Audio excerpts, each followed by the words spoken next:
Good evening. We begin tonight with a pre-Christmas story of hope and healing through creativity. On November 27th of last year, just 3 days after Thanksgiving, Angie Phillips' life changed forever. Her daughter, Hallie, had been shot in Cole County and died at the hospital 2 days later. Now, Angie is taking the pain of losing a child and focusing her energy on lifting others through her words. Shortly after I lost my daughter, Hallie, actually I was sitting here on this couch and just reeling in the grief and just kept thinking to myself, this can't be it. Like, it can't be that her life is just over. Like, there has to be more to it. There has to be purpose. There has to be something. It just can't, I mean, it's just so hard when you lose a child to feel like just it's over.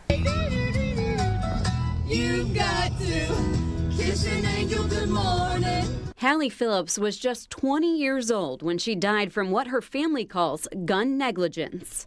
I kept thinking about, like, what are some ways that I can keep her memory alive? What are ways I can honor her? How can I help other kids learn about self-worth or learn about being strong and brave and all the things that kids need to know that we don't really talk to them about much. Angie Phillips started thinking about ways to reach kids. That's when she came up with Feathers Matter, a children's book. I sat here that afternoon and wrote it in like a couple hours. And it's a story about her and why she mattered. And it's a bird analogy because in high school, Hallie came home from high school one day and was like, "Mom, do you know how I describe you to my friends?" And you know, if you're a mom, you're like, "Oh God, where is this going?" And she said, "I describe you as a mama bird that you teach your baby birds to fly. And we might be on the edge of the nest, not sure about what, you know, if we should fly or not, and you give us that nudge." Wrapped up in a story about a young bird named Hallie learning to fly on her own and the challenges that come with it is a message about being strong and true to yourself regardless of what life throws at you. It's a painful, beautiful story that I wrote for her.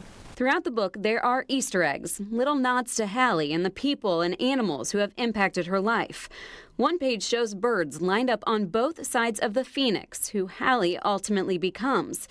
Those horses, they represent Hallie's horses and her love for them. Horses were her world, and she knew so much about them and was just so strongly connected to them.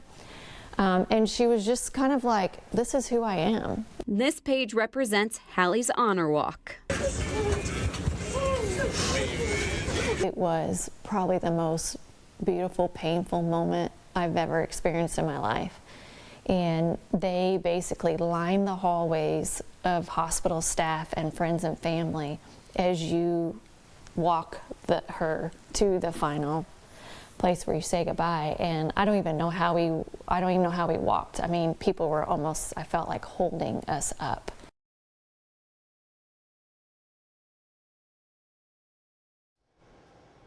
KRCG 13 News Director Meghan Lane with that story. Hallie Phillips helped 5 or 6 people with her organ donations. The decision to donate her organs did not come easily for her loved ones, but Angie says Hallie was strong-willed. Even after she passed away, she continued to show that characteristic. You can visit this story on our website to find out how Hallie showed her family that she wanted to help others and how Angie continues to help Hallie fulfill her bucket list.